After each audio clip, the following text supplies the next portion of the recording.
안녕하십니까. 오늘도 우리 아이들에게 들려줄 이야기거리를 고민하는 아빠. 그래서 우리 아이들이 다양한 시각과 그리고 올바른 가치관을 만들어가길 바라는 평범한 아이들의 평범한 아빠. 모래종과 함께하는 오아들의 강함입니다. 그동안 제가 몇 차례에 걸쳐서 주로 이제 우리나라의 역사와 인물들에 대해서 이야기를 했었는데요. 오늘은 오래간만에 이제 서양 쪽 이야기를 한번 해볼까 합니다. 현재 사실 전 세계 주도권을 서구 문명 쪽에서 잡고 있다라는 이야기들을 이제 많이 하죠. 근데 사실 이게 처음부터 그랬던 것은 절대 아니었고, 물론 이제 고대 문명의 발현은 당연히 이제 여러 가지 시각이 있지만 그 메소포타미아가 약간 빠르긴 했지만 거의 비슷한 시기에 이제 이쪽 이제 동양 문화권 쪽에서도 이제 황하 문명이 발생을 했으니까 사실 어찌 보면 출발점도 거의 비슷하다고 볼 수 있죠. 단지 이제 금속 기술이 서양이 조금 이제 빠르긴 했지만 사실 전체적인 대세에 큰 영향을 주는 그런 수준은 아니었던 것 같습니다. 사실 서구 문명이 그리스를 거쳐서 로마 제국을 건설할 때까지만 해도 나름 엄청나게 이제 잘 나간 편이었다고 볼 수는 있죠. 하지만 이제 로마 제국의 몰락과 함께 시작된 그 약 한 1000년가량의 어떤 중세 시대는 그야말로 이제 유럽의 암흑 시대라고들 많이 이야기를 하죠. 사실 이 시기의 유럽은 따지고 보면 동양보다 절대 이렇게 우월하지는 않았던 그런 문명이 아니었나 이렇게 생각해 볼 수 있을 것 같습니다. 그랬던 것이 이제 어떻게 그 짧은 기간 동안 적어도 이제 과학기술 그것만큼은 서양이 이제 동양을 추월할 수 있었을까? 특별히 서양인들이 동양인들보다 과학적인 머리가 좀 뛰어났을까? 이것에 대해서는 아직까지 확실하게 밝혀진 답은 당연히 없습니다. 하지만 이제 여러 가지 그 이론 중에서 제가 이제 가장 나름 그럴듯하다고 생각하는 것은 어떤 그 특정 시점에 과학적인 생각들이 그 사회적인 담론, 여론, 이런 것을 이룰 정도로 집중이 되었다는 그런 가설이죠. 그러면서 이제 어느 정도의 임계치를 어떤 그 임계치를 넘어버려서 한 단계 위로 확 점프할 수 있었다. 이러는 가설입니다. 그러면 이제 어떻게 그럴 수 있었을까에 대해서 한번 알아보려면 당연히 이제 유럽의 암흑기, 즉 이 중세 시대에서부터 이야기를 시작해야 될 것 같네요. 자, 중세 시대의 시작은 게르만 민족이 대이동으로부터 시작했다고들 많이들 이야기를 합니다. 즉 다시 말하면 이제 몽골 초원에서 지내던 기마 민족이었던 훈족이 먹을 것을 찾아서 유럽으로 이제 이동을 하고 이제 깬죽깬죽 되면서, 그래서 이 훈족의 공격을 버티지 못한 이 게르만 민족이 지중해 연안까지 이제 밀려 내려오게 된 거죠. 이렇게 밀려 내려온 게르만족을 그동안 이제 1000년 넘게 유지되었던 로마 제국이 벼터내지 못하고 결국 이제 무너져 버린 거죠. 사실 정확하게는 이제 두 개의 로마, 즉 동로마하고 이제 서로마로 나뉜 상태에서 서로마 제국이 이제 멸망한 그런 거죠. 근데 이제 솔직히 게르만 민족이 엄청나게 강해서 로마가 이제 몰락했다라고 보기는 좀 어려운 게, 그렇게 강력한 민족이었다 그러면 처음부터 몽골 촌놈인 훈족한테 밀릴 이유도 없었겠죠.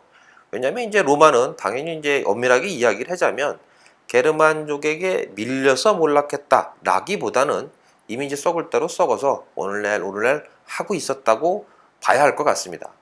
그렇게 이제 겨우겨우 버텨오다가 그 딱 게르만족이 이동으로 살짝쿵 건드리니까 이제 아다리가 그게 맞아서 딱 넘어가 버리는 요렇게 된 게 이제 더 사실적인 해석이 아닌가 이렇게 생각이 됩니다.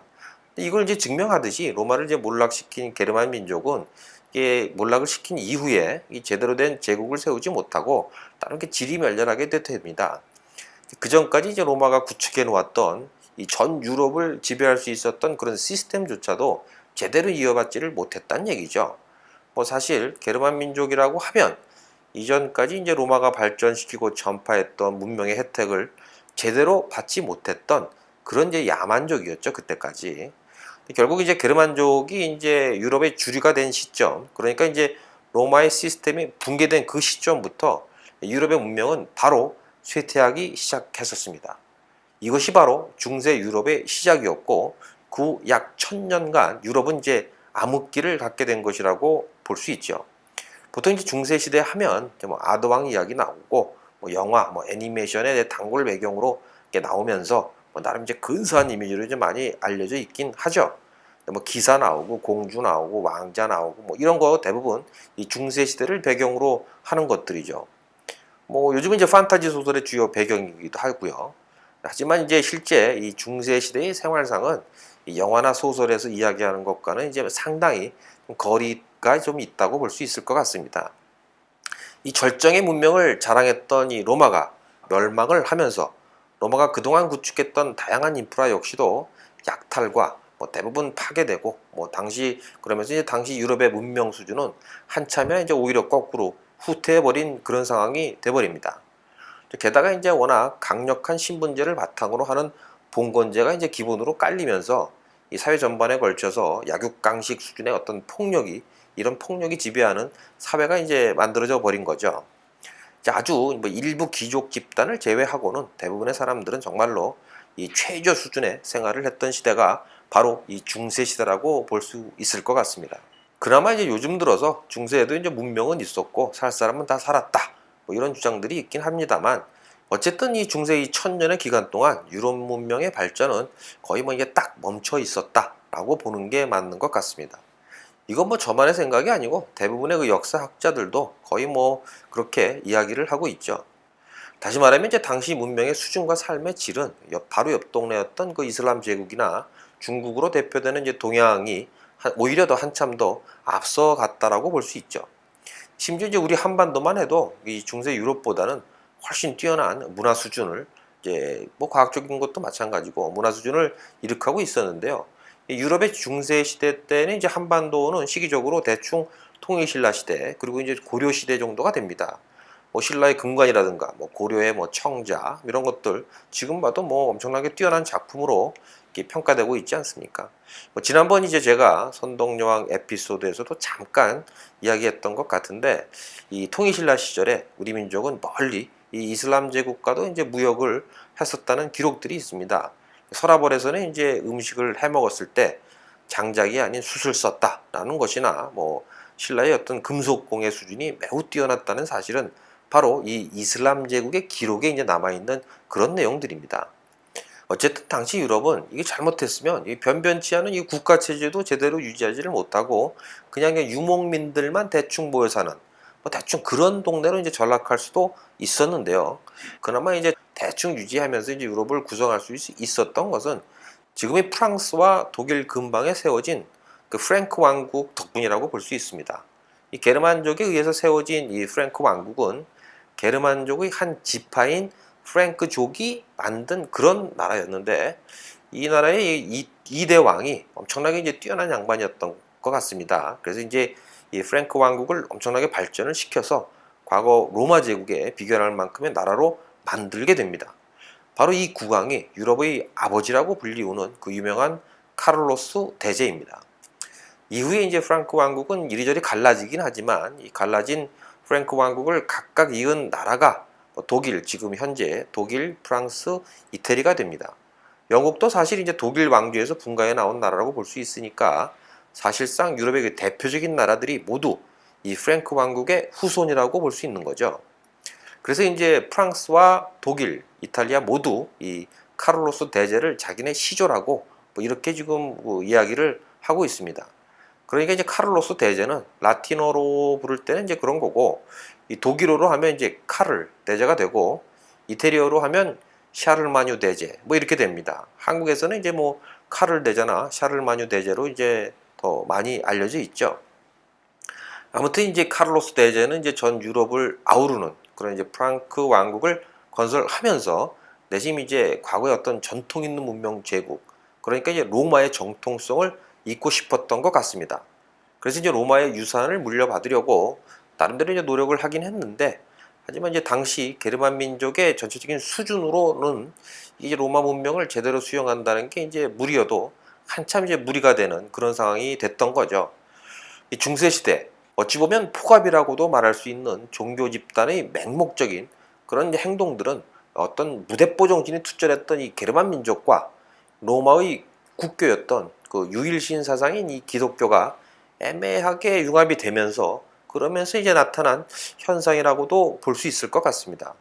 관용, 포용, 사랑 이런 것들을 이제 기본 교리로 하는 기독교를 이제 공식적인 종교로 받아들이면서도 이단 심판이니 마녀 사냥이니 이런 미신과 마법 같은 것들도 이제 믿었죠.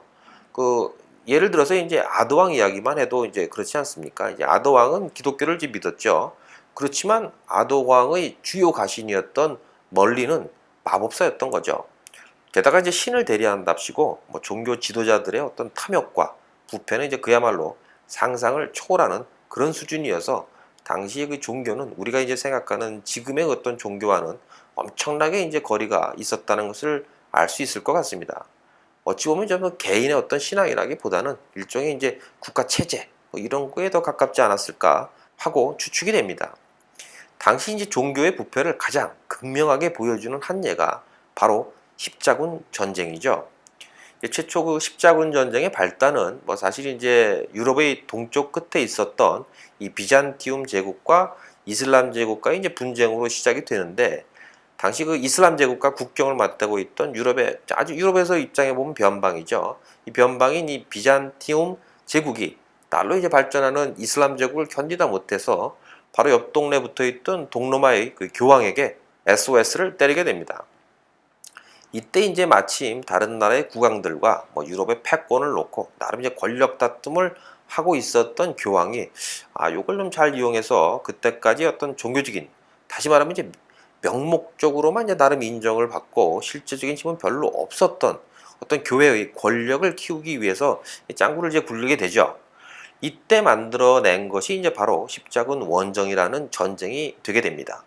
자, 비잔티움 제국과 이슬람 제국의 분쟁을 뭔가 이제 종교적인 분쟁으로 포장을 해서 군대를 모으게 되면, 이 군대는 이제 종교적인 목적을 갖게 되니까 교황이 이제 지휘권을 이제 갖게 될 거고, 이러면 이제 결국 유럽 전역에 자기의 입지를 확고히 만들 수 있겠다. 이렇게 이제 생각을 하게 된 거죠. 거기에 이제 그때까지 영향력이 별로 크지 않았던 비잔티움 제국에 대한 영향력도 좀 키우고, 또 이제 그참에 부유하기로 소문난 뭐 이슬람 제국을 좀 털어먹을 수도 있을 거다라고 이제 생각을 했었던 것 같습니다. 그렇게 이제 계획을 세우고 가능한 이제 군대를 많이 모으기 위해서 일단 십자군에 가입하기만 하면 그 전까지의 모든 죄가 면제된다라고 이제 공표를 하게 됩니다. 자, 이 십자군 원정대의 1차 목표는 사실 이제 이슬람 제국에 속해 있는 기독교의 성지, 모두 다 알고 계시는 예루살렘을 이제 탈환하자는 것이었는데, 하지만 이거는 이제 처음부터 이제 말이 잘 안 되는 게, 당시 예루살렘은 이슬람 제국의 영토였죠. 일단 그 남의 나라 땅을 그냥 뭐 달라고 하는 것도 이제 억지죠. 그리고 이제 예루살렘 자체가 또 워낙 또 이슬람의 성지이기도 하지 않습니까? 그리고 이제 사실 이슬람 쪽에서도 뭐 예루살렘이 기독교의 성지이기도 하다는 그런 사실을 당연히 이제 알고 있었고, 그래서 뭐 기독교인들이 참배를 뭐 당연히 자연스럽게 이제 생각을 하고 허용을 하고 있었던 그런 상황이었습니다. 근데 이것도 사실 이제 종교적인 관점이긴 하지만, 원래 이제 이슬람이란 종교가 다른 종교를 이제 인정하지 않고 뭐 모든 사람들은 자기네 종교만 믿어야 된다 뭐 이런 거 없는 그런 종교입니다. 이것도 이제 나중에 한번 제가 이야기를 하면 재밌을 것 같긴 한데, 이것 또한 이제 또 많이 길어질 것 같아서 다음에 이제 기회가 되면 한번 다루기로 하고, 어쨌든 그래서 이제 이슬람 제국 입장에서는 설마 이게 뭐 예루살렘을 뺏으려고 전쟁을 일으킬 거라고는 이제 전혀 생각하지 못했다는 거죠. 어쨌든 이슬람 제국이 이런 방심 때문에 1차 원정을 이제 십자군이 승리를 이끌게 됩니다. 하지만 이때 엄청난 재물을 이제 약탈을 하면서 나름 이제 짭짤한 부수입을 챙긴 이 십자군은 이 어떤 종교적인, 처음에 시작됐던 어떤 종교적인 목표 따위는 이제 다 잊어먹고 오로지 이제 이슬람 제국의 재물을 약탈하기 위해서 계속 이제 원정대를 보내게 됩니다. 하지만 이제 1차 전쟁에서 이제 유럽 애들이 이제 독하다는 것을 이제 확실히 깨달은 이 이슬람 제국이 이제 방어로 이제 돌아서게 되는데, 이후부터는 이제 매번 거꾸로 이제 패배를 하게 되죠. 그래서 십자군 전쟁이 사실상 뭐 그래서 이제 약탈 전쟁이다라는 것을 이제 부정할 수 없는 것을 극명하게 보여주는 사례가 있는데, 이게 뭐 이런 겁니다. 이제 같이 십자군을 구성한 연합군 중에서 다른 나라 군대가 점령한 도시에 황금이 좀 많다는 소문이 들리니까 같은 편인 애들이 또 그 점령한 도시임에도 불구하고 다시 또 쳐들어가서 약탈을 했다고 합니다. 그러니까 이게 뭐 사실 종교적인 게 아니라 어찌 보면 이제 완전히 약탈을 하기 위한 뭐 이제 뭐가 바뀌었겠지만 뭐 의도가, 그래서 약탈 전쟁이 돼버린 거죠 결국은. 그럼 과연 이제 십자군 전쟁에서 여기서 이 와중에 가장 돈을 많이 번 나라가 어디였을까요? 그것은 바로 이태리였습니다. 왜냐? 이 연합군으로 구성된 이 십자군의 원정군이 이 출발하는 곳이 바로 이태리였던 거죠. 이런 얘기 있지 않습니까? 뭐 도박장에서 돈 버는 인간은 하우스 주인이라는 말이 있다시 이걸 이제 한 번 더 입증하는 그런 장면이라고 볼 수 있을 것 같습니다. 어쨌든 이런 십자군 전쟁에 결국에 이제 실패를 하게 됨으로 해서 그동안 이제 막강했던 나름대로의 어떤 교황과 그 교회의 권위가 결국 이제 땅에 떨어지게 되고 그동안 이제 교회의 폭압에 억눌려 있던 민중들이 이제 슬슬 목소리를 높이게 되는데요. 이런 움직임의 이제 한가운데에는 십자군 전쟁으로 이제 막대한 부를 축적하게 된 이태리가 있었습니다. 그러니까 이 십자군의 원정을 통해서 축적한 부가 바로 이제 르네상스를 일으킬 수 있었던 원동력이 되게 되는 겁니다. 그리고 이때 이제 현재의 유럽이 지금처럼 이제 전 세계를 리드할 수 있게 해준 과학이라는 이제 학문이 결국 짠 하고 이제 등장하게 되는 거죠. 이때부터 이제 발전시킨 과학적인 지식 위에서 현대 문명은 이제 발전을 하게 되었고 이러한 과학적인 지식을 축적한 서구 문명이 결국 현재 전 세계를 리드하게 되는 그런 수순을 밟게 된 것 같습니다. 자, 중세 시대를 이제 지배했던 종교의 힘으로 발생한 이 십자군 전쟁이 결국 종교를 몰락시켰고 또 그 때문에 가히 혁명이라고 부르는 근대 과학의 발전이 이루어진 것을 보면 이게 참 역사라는 게 아주 참 아이러니한 게 아닌가 이런 생각을 한번 해보게 됩니다. 사실 뭐 이 사물의 본질과 특성을 이해한다는 측면에서 과학과 철학은 비슷하다라고도 이제 볼 수 있죠. 하지만 이제 과학은 주로 이제 실험과 관찰을 근거로 한다는 점에서 어떤 사유와 직관에 의존하는 순수 철학과는 완전히 이제 구분이 되죠. 다시 말해서 이제 논리적인 설명이 가능해야만 과학이라고 볼 수 있다는 겁니다. 때문에 이제 과학은 가장 이제 논리적인 학문이다라고 볼 수 있는 수학으로부터 출발하게 됩니다. 바로 이제 이것이 상업과 무역이 발달한 이태리에서 근대 과학 혁명이 시작된 하나의 이유가 될 수 있을 것 같기도 합니다. 하지만 당시 이제 수학이라는 학문은 학문이라는 위상면에서 본다 그러면 아주 이제 허섭한 정도의 지위를 갖고 있었죠. 그러니까 이제 가장 위가 이제 신학이 되겠죠, 당연히. 그리고 이제 그 밑에 철학, 그리고 이제 걔 제일 마지막으로 이제 수학, 뭐 이런 식이었던 것 같습니다.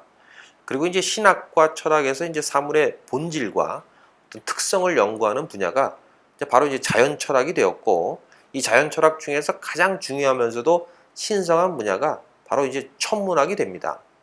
즉 다시 말하면 이제 신이 창조한 것들 중에서 가장 근사하고 신비로운 물체가 바로 별이었고 또 이런 별들의 운행과 그 원리를 연구하는 것은 신학과 철학에 있어서 가장 중요한 테마였던 거죠. 때문에 이제 천문학은 자주 이제 종교의 그 교리와도 연결이 되곤 했죠. 때문에 이제 다소 이상하게 보이거나 억지스러운 것조차도 교회의 어떤 힘이 강력했던 이 중세 시대에는 다른 의견이 제시될 사회적 어떤 분위기가 형성되지 않았습니다. 이러한 분위기가 이제 십자군 전쟁으로 교회의 힘이 약화되고 이제 이빨이 잘 안 먹히는 거죠. 동시에 이제 부를 축적한 지식인들이 등장하면서 그동안 이제 여러 그 논리적인 허점을 갖고 있었던 종교적 이론들에 대해서 궁금증이 생기기 시작하고 또 이제 비판을 하게 되고 또 이러한 지식인들이 르네상스 시기에 집중이 되면서 이 과학적인 사고방식이 어떤 사회적인 담론, 즉 여론을 형성하게 됩니다.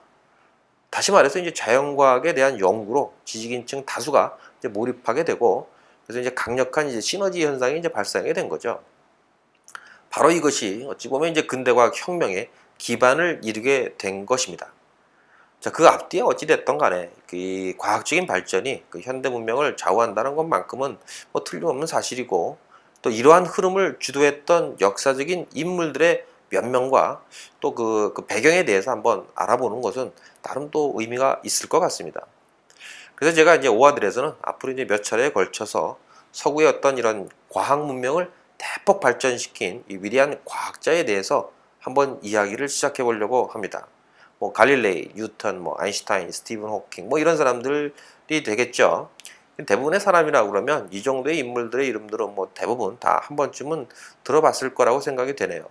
하지만 이제 그들의 업적이라던가 이건 좀 피상적으로 알고 있었던 경우가 많을 것 같습니다. 그래서 이제 이 오아들에서는 조금은 자세히 알려지지 않은 어찌 보면 이제 잘못 알려진 그런 이야기들을 중심으로 해서 한번 풀어가 보려고 합니다.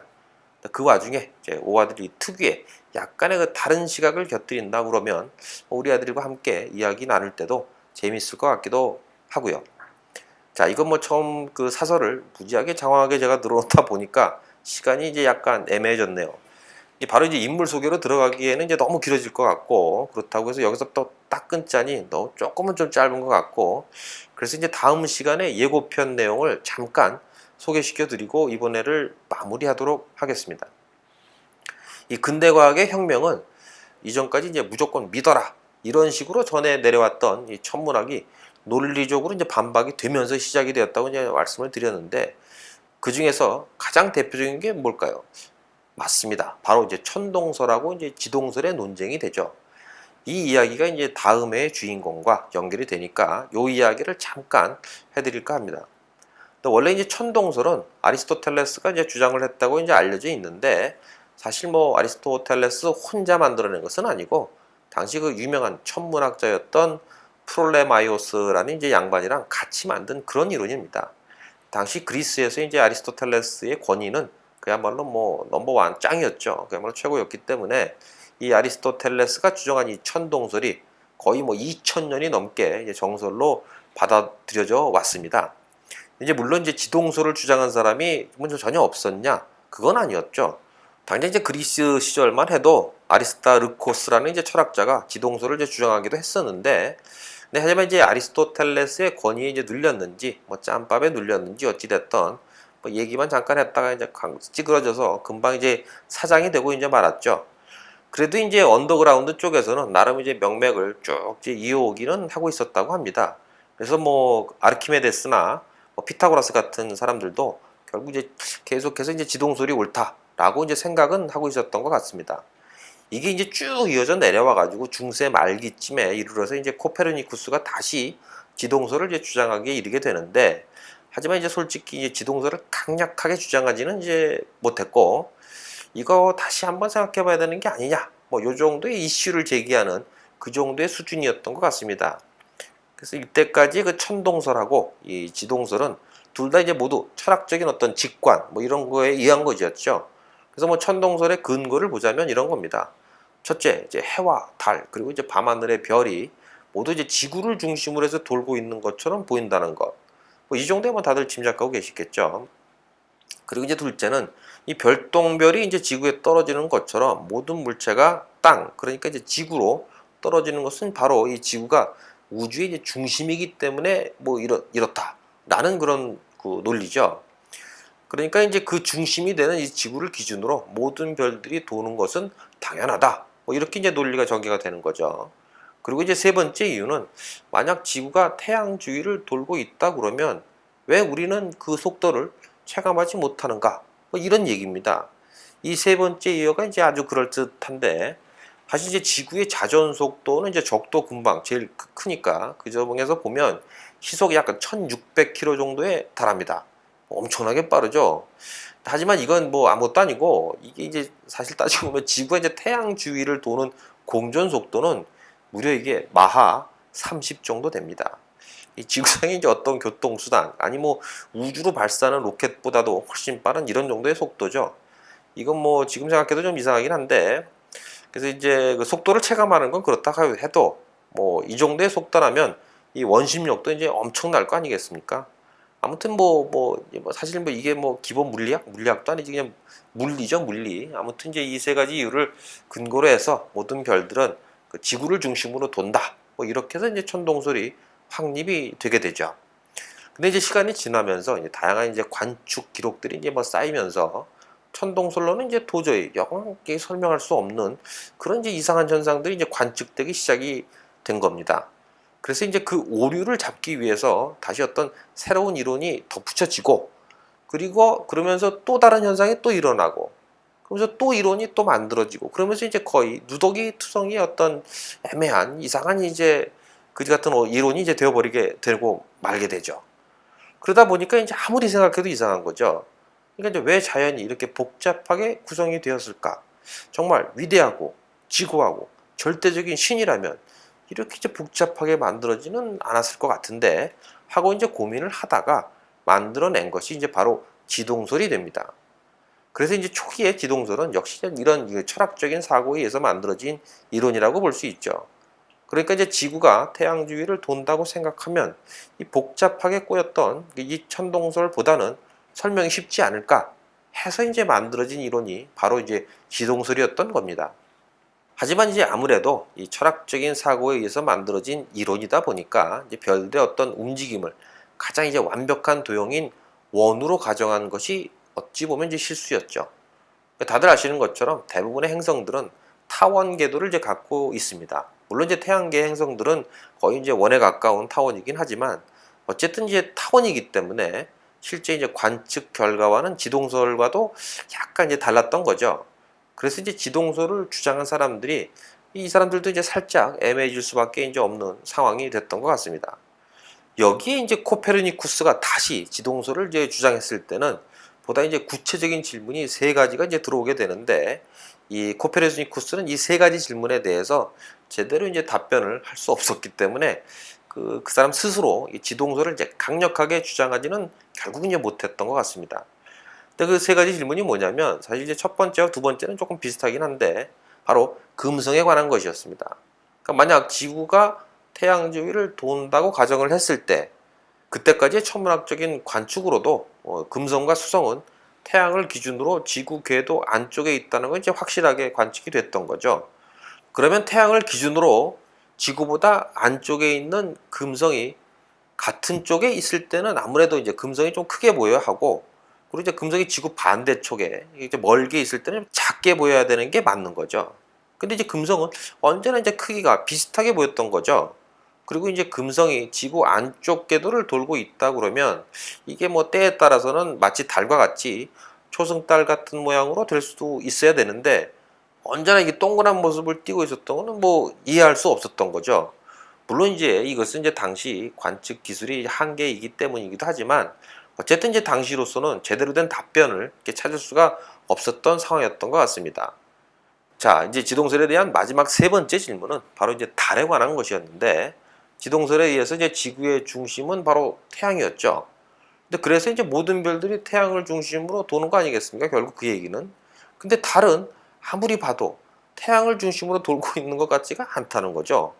지구에서 이제 제일 가깝게 돌고 있는 이 달은 당연히 그 상세한 관측이 가능했겠죠. 그 당시에도. 이게 뭐 아무리 봐도 그런데 아무리 봐도 달은 이제 지구를 중심으로 이제 돌고 있는 게 너무너무 명확했던 겁니다. 그럼 이제 수많은 별들은 다 태양 주위를 도는데 달은 왜 유독 얘만 이 지구 주위를 돌고 있는 걸까? 아, 지구가 특별해서? 아니면 뭐 달이 특별해서? 그래서 달만 지구 주위를 돈다? 라고 설명하는 것보다는 멀리 있는 별들도 사실 가까이 있는 달처럼 지구 주위를 돌고 있는 게 아닐까? 라고 설명하는 게 맞지 않냐? 이렇게 물었던 거죠. 그래서 이제 결국 코페르니쿠스는 이 세 가지 질문에 대해서 어리버리하게 이제 답변을 못하게 되죠. 하지만 이제 다음 시간에 제가 이야기해 드릴 근대 과학의 아버지라고 불리우는 이태리의 한 수학자, 그는 아주 명확하게 이 세 가지 질문에 대한 답변을 하면서 지구의 공전을 입증하게 됩니다. 그게 누구냐? 바로 갈릴레오 갈릴레이입니다. 지구의 공전을 입증하는 갈릴레오의 설명에 대해서는 이제 제가 다음 시간에 이제 이어서 다시 말씀을 드리도록 하겠습니다. 자, 그럼 다음 시간에 뵙도록 하겠습니다. 감사합니다. 강함이었습니다.